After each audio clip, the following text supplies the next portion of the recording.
जो दिल्ली में जन कल्याण की योजनाएं चल रही हैं, वह सारी योजनाएं भारतीय जनता पार्टी की सरकार बनने पर जारी रहेंगी। नमस्कार, आदाब, सत श्री अकाल, जय भीम, जोहार। मेरा नाम है नवीन कुमार। राजनीति में ऐसा होता नहीं है जैसा कि दिल्ली में हुआ है। आप ही बताइए, ऐसा कभी हुआ है कि जिस पार्टी के साथ आप 10 साल से लट्ठम लट्ठ हुए पड़े हैं, उसके नेताओं को जेल में डाले पड़े हों, उसको काम न करने दे रहे हों और एक दिन उठकर कह दें कि वाह भाई वाह, क्या बढ़िया काम किया है। काम हो तो ऐसा, आपको यकीन नहीं हो रहा होगा, लेकिन यही सच है। आखिरकार भाजपा ने मान लिया कि आम आदमी पार्टी ने दिल्ली में बहुत अच्छा काम किया है और अगर वो सत्ता में आ भी गई, मतलब बीजेपी, तो वही काम करेगी जो आम आदमी पार्टी ने किया है। देखिए, दिल्ली चुनाव के लिए भाजपा ने अपने घोषणा पत्र का पहला भाग जारी किया है।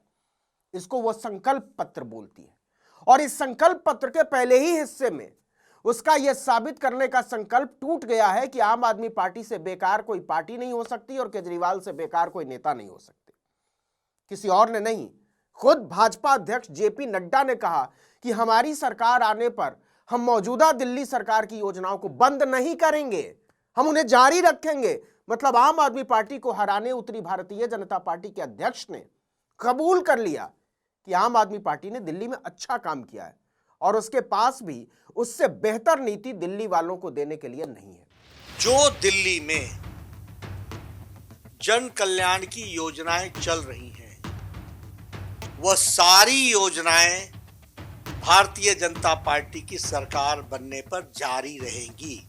जनता यही पूछ रही है उनसे भी, जब केजरीवाल का ही काम तुमने करना है तो केजरीवाल का काम करने के लिए फिर केजरीवाल ही ठीक है, तुमको क्यों लेके आए। जो सबसे कमाल की बात है वो ये कि आम आदमी पार्टी ने महिला सम्मान के नाम पर जो पैसा देने का ऐलान किया था, उस पर भाजपा के उपराज्यपाल ने अखबार में इश्तिहार देकर दिल्ली वालों को कहा कि ऐसी कोई योजना नहीं है। बिना नाम लिए हुए कहा कि आम आदमी पार्टी फर्जीवाड़ा कर रही है, लोगों को ठग रही है, झांसे में मत आना। लेकिन अब वही भाजपा महिला सम्मान योजना की डुप्लीकेट योजना लाकर छाती ठोक रही है। नड्डा ने ऐलान किया कि दिल्ली में महिला समृद्धि के तहत 2,500 रुपए दिए जाएंगे। केजरीवाल ने तो मुख्यमंत्री महिला सम्मान योजना के तहत केवल 2,100 रुपए ही देने का ऐलान किया था। इस योजना को लेकर बीजेपी की घबराहट ने उसे एक असहज स्थिति में ला दिया है। उससे न उगलते बन रहा है न निगलते। आखिर में वो आम आदमी पार्टी के ट्रैप में फंस गई। जरा दैनिक जागरण की एक हेडलाइन पर गौर कीजिए। 26 दिसंबर की हेडलाइन है, दिल्ली में एक दिन में 10 लाख रजिस्ट्रेशन, आपकी योजनाओं में पंजीकरण के लिए लग रही लंबी कतारें। इस खबर के आखिरी पैराग्राफ में जो लिखा है, वहीं पर आम आदमी पार्टी के सामने भाजपा के आत्मसमर्पण के सूत्र छिपे हैं। लिखा है, आम आदमी पार्टी की 2 योजनाओं को लेकर विवाद के बीच बुधवार को महिला सम्मान योजना के लिए रजिस्ट्रेशन अचानक बढ़ गया है। एक ही दिन में 10 लाख महिलाओं ने रजिस्ट्रेशन कराया। अब तक 22 लाख रजिस्ट्रेशन हो चुके हैं। वहीं संजीवनी योजना के तहत करीब 1.25 लाख रजिस्ट्रेशन हुए हैं और यह बात है 26 दिसंबर की। मतलब बीजेपी आम आदमी पार्टी की पिच पर आ चुकी है। बल्कि बीजेपी को फंसता देखकर केजरीवाल ने फ्रंट फुट पर खेलना शुरू कर दिया। उन्होंने प्रधानमंत्री नरेंद्र मोदी को एक चिट्ठी लिख मारी। पढ़िए, आदरणीय प्रधानमंत्री जी, मैं दिल्ली के स्कूल और कॉलेज के छात्रों से संबंधित एक महत्वपूर्ण मामले पर आपका ध्यान आकर्षित करने के लिए पत्र लिख रहा हूं। दिल्ली के छात्र अपने स्कूल अथवा कॉलेज तक आने जाने के लिए बड़े पैमाने पर मेट्रो पर निर्भर हैं। छात्रों पर वित्तीय बोझ को कम करने के लिए मैं दिल्ली मेट्रो में छात्रों को 50% की रियायतें देने का प्रस्ताव रखता हूं। दिल्ली मेट्रो दिल्ली सरकार और केंद्र सरकार के बीच 50-50 सहयोग की परियोजना है, इसलिए इस पर होने वाले खर्च को दिल्ली सरकार और केंद्र सरकार आधा आधा वहन करें। हमारी ओर से हम छात्रों के लिए बस यात्रा पूरी तरह से मुफ्त करने की योजना बना रहे हैं। मुझे पूरी उम्मीद है कि आप इस प्रस्ताव से सहमत होंगे। अब ये एक ऐसी चीज है जिसमें भाजपा के एक तरफ कुआं है तो दूसरी तरफ खाई है। अगर मोदी इसका जवाब नहीं देते तो माना जाएगा कि वो छात्र विरोधी हैं, और अगर वो सहमत हो जाते हैं तो भी माना जाएगा कि केजरीवाल के दबाव में मोदी को छात्रों के लिए मेट्रो का किराया कम करना पड़ा। देखिए, एक बात तो साफ साफ दिखाई दे रही है कि बीजेपी के पास चुनाव में आम आदमी पार्टी की नकल करने और उसे भ्रष्ट बताने के अलावा कोई एजेंडा नहीं है। भ्रष्ट बताने के लिए भी उसके पास अभी तक कुछ मनगढ़ंत आरोपों के अलावा कुछ ठोस नहीं, जिस पर कोर्ट ने सिर्फ ईडी को फटकार ही लगाई है। कि आप हवाई मामले में किसी को कितने दिन तक बंद रखोगे। सब तो बाहर आ गए, मनीष सिसोदिया को छोड़ना पड़ा, डिप्टी सीएम, खुद अरविंद केजरीवाल को छोड़ना पड़ा, चीफ मिनिस्टर, सत्येंद्र जैन तक को छोड़ना पड़ा, विजय नायर तक को छोड़ना पड़ा। तो ऐसे में आम आदमी पार्टी को भ्रष्ट बताना अपने आप में नैतिकता का घोर उल्लंघन लगता है, क्योंकि न्याय का सिद्धांत साफ कहता है कि जब तक आरोप साबित नहीं हो जाए किसी को अपराधी नहीं कहा जा सकता। याद कीजिए 2G मामला कांग्रेस के समय, याद कीजिए कॉमनवेल्थ मामला, याद कीजिए बोफोर्स मामला, याद कीजिए कोयला मामला। हजारों हजार पन्नों की चार्जशीटें कोर्ट में कूड़े का ढेर साबित हो गई।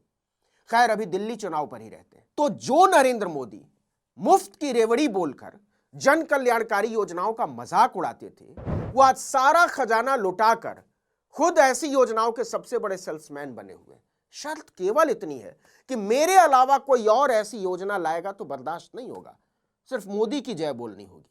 भाजपा ने कहा कि अगर हम दिल्ली में केजरीवाल को हराने में कामयाब हुए तो गैस सिलेंडर पर 500 रुपए की सब्सिडी दी जाएगी, साथ ही होली दिवाली पर 1 सिलेंडर फ्री दिया जाएगा।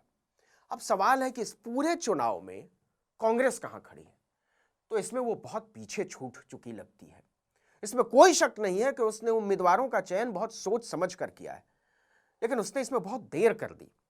लेकिन जो मूल बात है वो ये कि कांग्रेस पीछा किसका कर रही है, आम आदमी पार्टी का या बीजेपी का?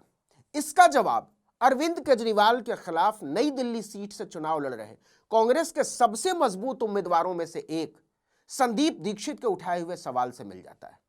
केजरीवाल के फिर से सत्ता में आने पर छात्रों को डीटीसी की बसों में मुफ्त सफर और मेट्रो में 50% की रियायत के वायदे पर संदीप दीक्षित ने कहा कि 10 साल के कार्यकाल में केजरीवाल ने वादा पूरा क्यों नहीं किया, और साथ ही यह भी कि आम आदमी पार्टी सरकार गैर जिम्मेदार रही है। पार्टी के प्रवक्ता पवन खेड़ा ने भी कहा कि दिल्ली में पिछले 10 सालों में आपने कोई काम नहीं किया है। अब दिल्ली चुनाव के दिलचस्प एंगल को समझिए।